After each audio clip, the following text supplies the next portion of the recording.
नमस्कार मित्रों, आज की राइड भी मेरी सोलो राइड है और आज मैं जा रहा हूँ हरिद्वार। देहरादून से हरिद्वार का सफ़र है अपना।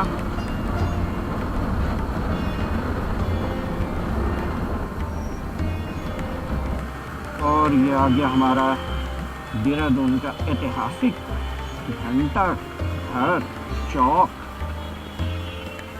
चलो यार,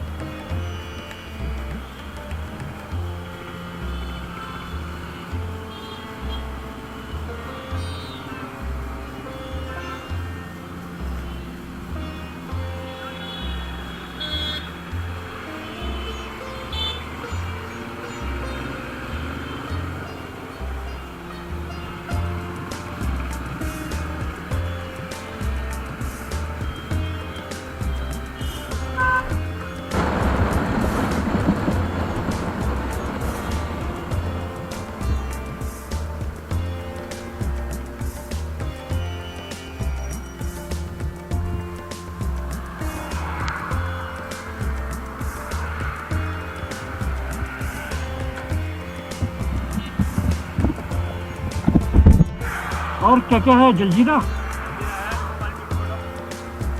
एक जलजीरा बना छोटे में बना।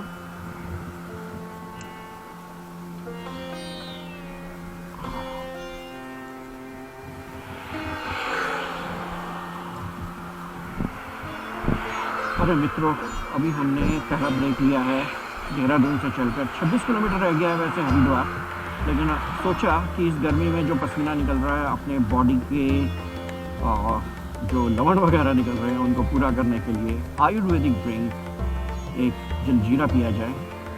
यहाँ पे अपनी बाइक पार्क, और अभी हम लेते हैं जलजीरा का मजा। जैसा कि आपको पता है कि आज मैं घूमते घूमते हरिद्वार आया हूँ, और हरिद्वार में भी मैं अभी सप्तऋषि आश्रम आया हुआ हूँ। और सप्तऋषि आश्रम में मुझे एक ऐसा वृक्ष मिला है जो कि अपने में ही कहते हैं कि भारत में कुल एक ही पेड़ है ऐसा, इसके अलावा भारत में कोई पेड़ ही नहीं है, जिसको सप्तऋषि पेड़ बोलते हैं। और यहाँ के जो महात्मा जी हैं उनसे भी हम बात करते हैं और उनसे पूछें कि इस पेड़ की क्या कहानी है। मेरे पीछे ये विशाल वृक्ष है, इसकी ही मैं बात कर रहा हूँ, जिसको सप्तऋषि वृक्ष बोलते हैं, जो कि सप्तऋषि आश्रम के अंदर ही है। आइए उनसे बात करते हैं। जय हो बैरागी बाबा, इस वृक्ष के बारे में आप हमें कुछ बताएंगे क्या? वृक्ष जो है हरिद्वार में है, सप्तऋषि आश्रम है। हरिद्वार में ये सप्तऋषि आश्रम है, उसमें ये सप्तऋषि वृक्ष है।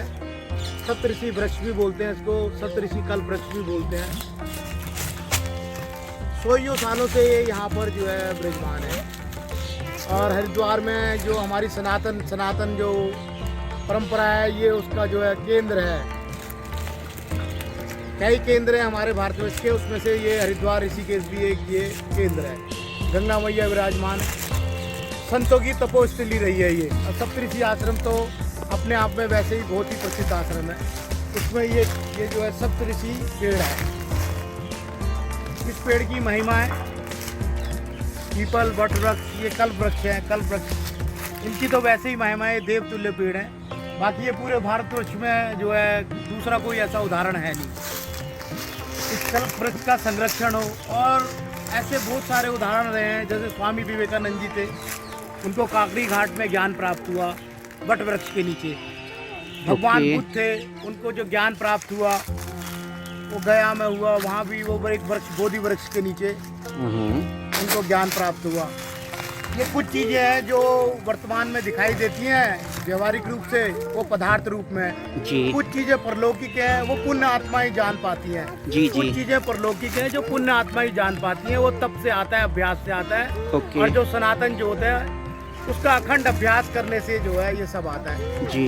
मैं यहाँ के सभी संतों से, सनातन के लोगों से ये निवेदन करूँगा, और निवेदन भी है और इसको बहुत मुख्य रूप से, प्रभावी रूप से भी कहना चाहूँगा कि जो भी हमारे इस तरह के वट वृक्ष हैं उनका नाश ना हो।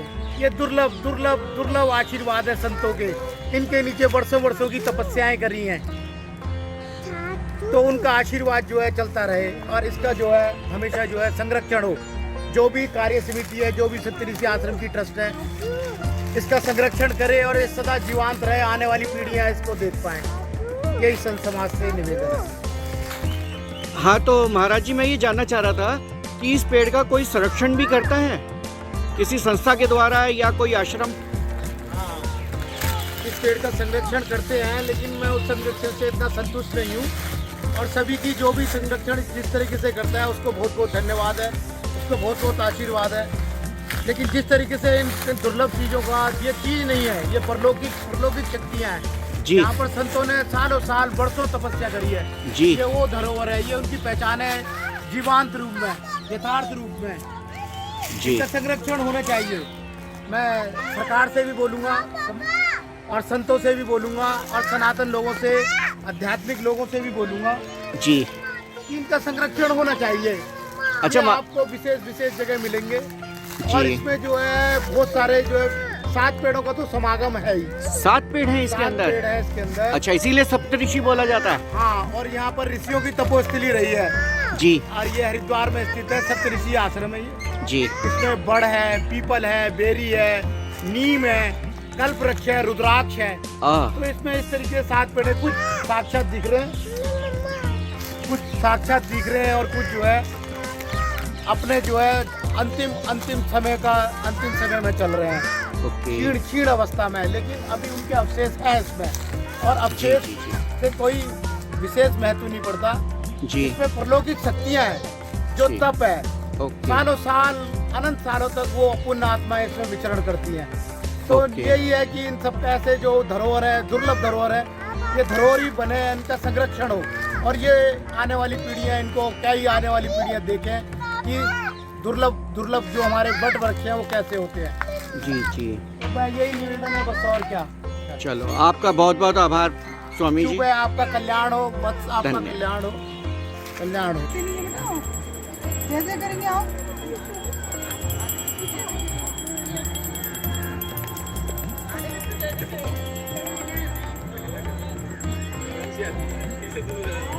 सप्तऋषि घाट।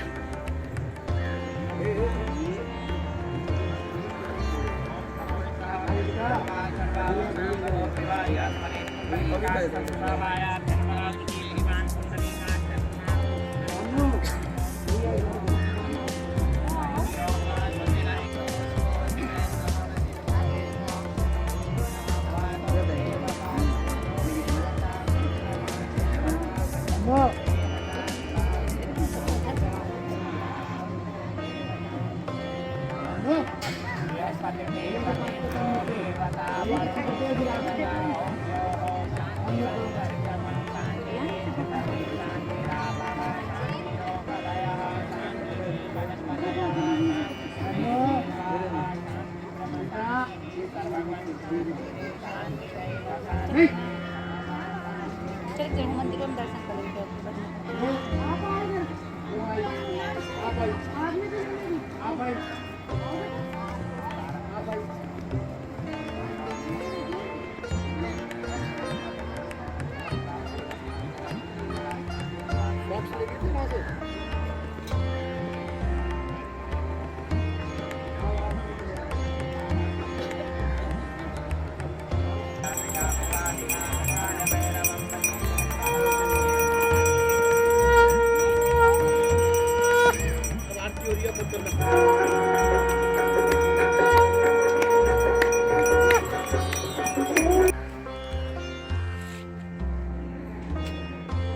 नमस्कार मित्रों, आज मेरी राइड का दूसरा दिन है और मैं हरिद्वार सप्तऋषि आश्रम में ठहरा हूँ।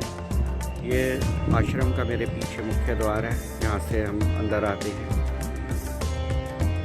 और यहाँ इस आश्रम को भारत के राष्ट्रपति डॉक्टर राजेंद्र प्रसाद जी द्वारा उद्घाटन किया गया था।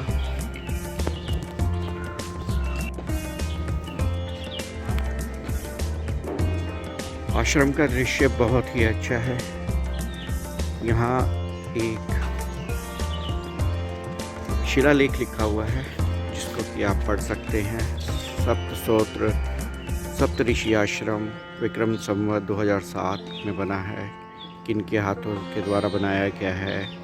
भारत के राष्ट्रपति द्वारा शिलान्यास किया गया था और ये डॉक्टर राजेंद्र प्रसाद जी के द्वारा 101 वर्ष के लिए गायत्री महायज्ञ अग्नि स्थापित सन 1954 में की गई है।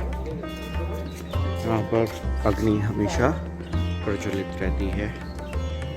ये मंदिर कक्ष वगैरह, ये कार्यालय, यहाँ आके आप अपने लिए कुटिया इस तरह से जो रूम्स हैं वो लिए जा सकते हैं।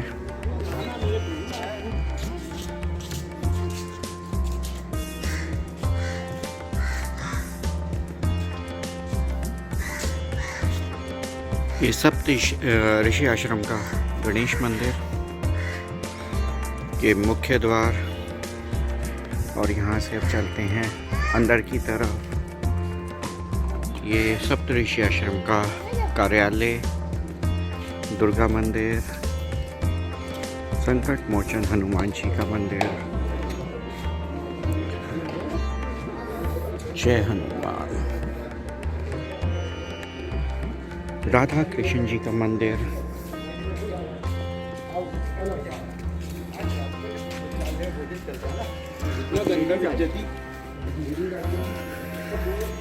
ये सप्तऋषि आश्रम का शिलापट।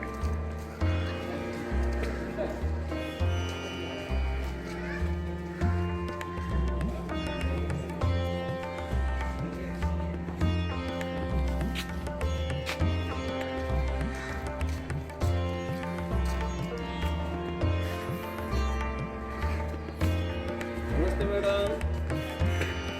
नमस्ते मैडम।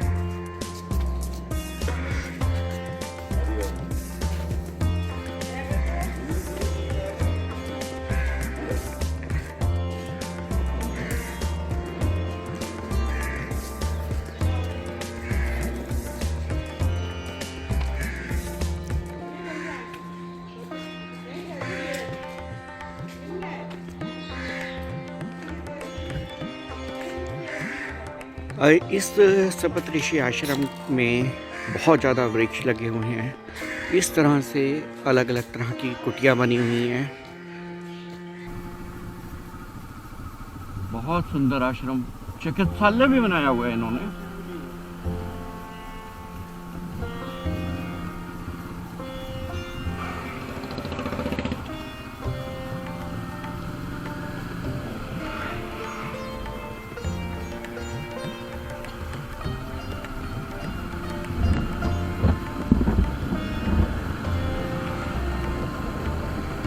रात हरिद्वार में बिताने के बाद अब वापस घर की तैयारी, देहरादून की तैयारी।